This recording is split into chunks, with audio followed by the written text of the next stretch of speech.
So you've explained to us about the logistics industry. Now let's move away a little and try and understand Mr. Sathiraju on a lighter note. And Sure. how does Mr. Sathiraju's day start? Once he comes to office, what is the first thing that he does? I think in my office, I'm the last guy to come. My timings are quite bad. Right. So everybody is busy working, and then I come. And by the time I come in, I'm in the nick of the moment for a meeting or a call that I'm scheduled to take. The first thing I do is I set up my laptop, ring the bell, ask for a glass of water because I do a 1.5 hour journey to come to the office, Right. and then settle down to do the work. All right. Anything you like most? I mean, what is the thing that you like most about your job? Most is the opportunity to learn every day. The learning that I get, the exposure you get into various industries, various jobs, various geographies, that is really a most exciting part. An unending learning. An unending journey. And anything you don't, not exactly dislike, but you would want to change about your job, or say this is not something that I really enjoy doing? Yeah. So in the logistics domain, the side that I am in is on the service provider side. I am providing logistics and supply chain services to a client. Right. So in this space, the only discomfort sometimes we get is if there is an aggrieved customer, if there is an issue that customer wants to escalate, even if the smallest issue, some logistics manager did not get goods in his warehouse which is booked in my network or whatever, he would like to call me at any time.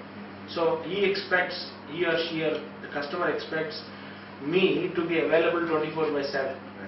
And they do not want to understand why you are not able to answer a call at say on a holiday or a Sunday or at midnight. So that expectation of a customer, the perceived, is something that creates a sense of you're always on your toes. Sure. And you can't. I don't want to really, except I'm on a flight, I don't want to really switch off my mobile phone because customer expects me to be available. So it's good thing. At the same time, it is also a little, it bothers you a bit. Yeah. So how does your family react to it? Your phone is always on and you want to be available for the customers. They got used to it. If I don't do it, then they'll be worried. So what about work-life balance? Do you try to maintain that aspect as well? Do you try to not take work home? I take work home. You take work home. Yeah, I take large projects, large documentation, etc. I would like to do it at home in peace. Right. And I would not say that I shut off my laptop, I shut off my mobile phone when I reach home. And my family probably from the beginning have been seeing me like this, so they are quite accustomed with this whole setup, the way we are operating. And I don't see any gaps in what on the work-life balance side. Right. Yeah. We do have our own share of outings, we do spend our own weekends if we would like to go to a movie or whatever. At the same time, I am back home and everybody is settling down. I don't mind opening my laptop and clearing a few mails. Yeah.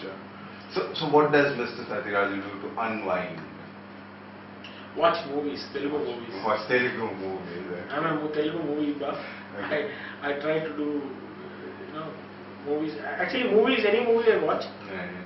So if I have to go to the theatre, I go to a Hindi movie or an English movie. Or if I have an opportunity to buy a few CDs or download a movie, maybe I download a Telugu movie and watch. So the last movie that you saw? Last movie I saw was this Revolver Rani. Revolver. That was on a flight. Somebody gave me a recording and on a flight I saw that. Okay, so you are a movie buff and Yes. you like your share of entertainment. I guess most of the coastal Andhra guys are like that. They can't live without movies. 3 movies a month is must.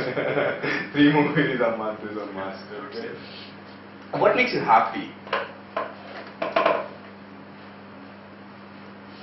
Being busy with a lot of work and getting recognized by people. Since the time we started this discussion, I've seen a smile on your face throughout. So basically, you seem like a person who is happy from within. Is that the case?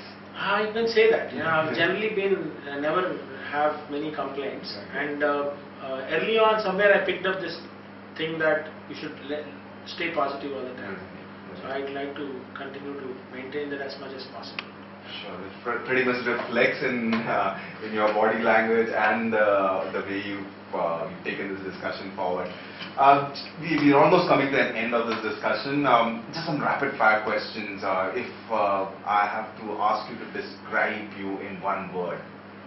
Yeah, perseverance is the one word that describes me, is what I think. Okay. What does Dilex mean to you? It's a passion. Passion, Dilex is passion. Favorite destination? My hometown, Rajahmundry in coastal Andhra Pradesh. I feel very happy when I go back there every time. Okay. And how often do you get to go there? Earlier it used to be once in 2 years, now maybe 6-7 months. Okay. Okay. If not this as a profession, if you are not a part of this industry, what else would you visualize yourself? Originally, me and my family always thought that I will become a doctor of medicine. Alright. So I pursued it. I studied biology in my 12th. Then I couldn't clear my entrances. Then we didn't pursue it further. So otherwise, if I had not come to this industry, probably I would have been a doctor. So medicine's loss is the logistics industry's gain, Yeah. I'm sure. One love? Traveling. Traveling. Traveling in the sense that not to exotic places. Generally, traveling excites me. A new place. I always say that this to my colleagues, my friends, my people who are close to me, that one travel to a foreign destination is probably equal to 1 year of university education. You get to learn so much. Sure. The process that you are handling, the new cultures that you see, the way people behave, the way people talk. And not only a foreign destination, within India, you go to Delhi, the cultures are different. Go to Calcutta, the cultures are different. So travel gives you a lot of learning. What you learn 5 years in an institute probably will give you in 10 cities that you visit. Sure. One thing left to do? I wanted to set up a training institute and do some educational training of, post-education training. Like I always felt that even now we take freshers into our institute and our delegates and try to train them. When I joined my first job also, you study a lot when you are in colleges. And when you actually come into a job, very little of it gets applied into your job. Because unless you are a core engineer and you are into manufacturing and you have learned, you are a mechanical engineering and you are on a lathe machine doing something, probably directly relates a bit. Otherwise, most of the other education, the management students and the commerce students, etc., except that you are getting into accounting, the very little that you actually. So there is a loss of time for the candidate as well as the company in spending the learning, like the training that one has to go through 1 or 2 years of learning the trade, learning the tricks, and at the end of it, the candidate probably feels that he's fit or not fit in that domain. And the company also feels that, oh, we have imparted training for him for 2 years, but probably he's not able to cope with it. Maybe this is not in his line of, interest. That's what the company might feel.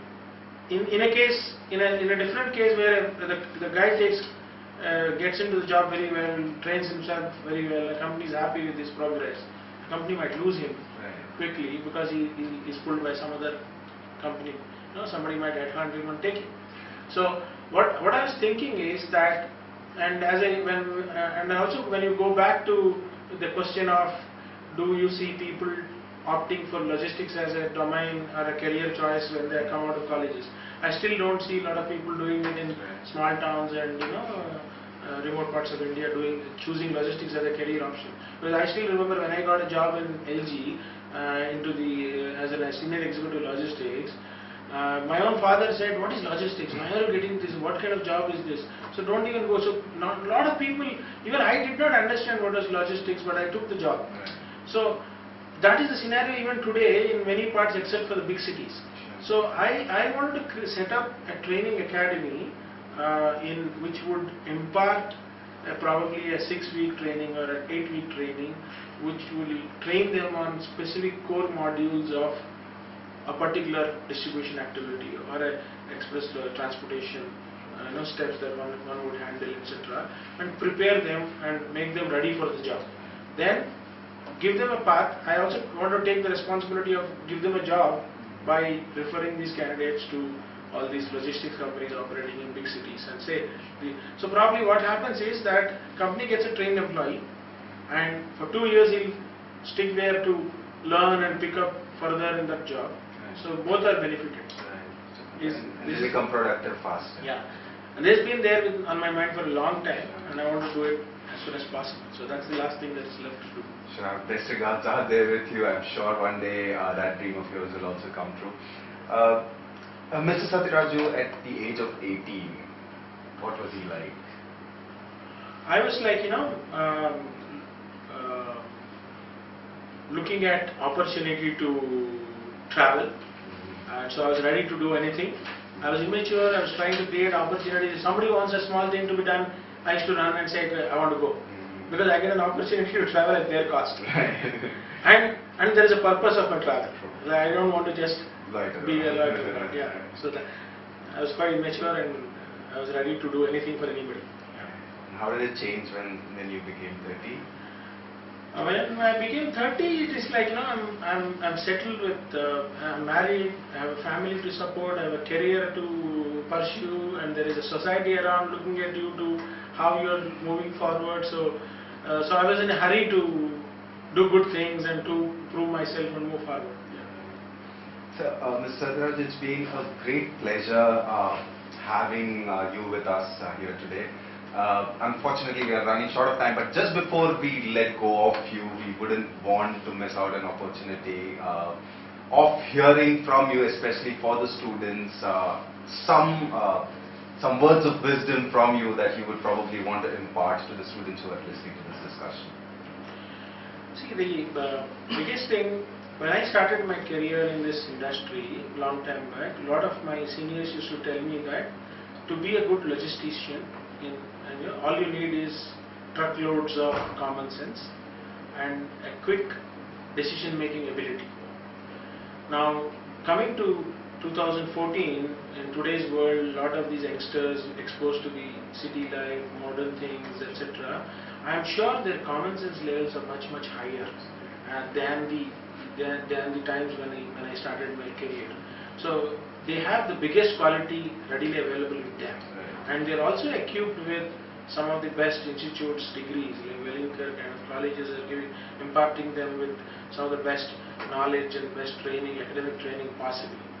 Now with these two, when they come out to the college, I think the biggest thing that they need to further support, push themselves up in the career ladder is they have to stay positive, and they have to look at every scenario in a way where don't be judgmental about anything that you see, and avoid building up impressionist views. Like, even before you understand a scenario, many of us in India, we have this hard-coded thoughts that aisa hi hoga. People come to a conclusion even before you understand. I think that will be a huge negative thing that will destroy all the other qualities of common sense and the education that you have to.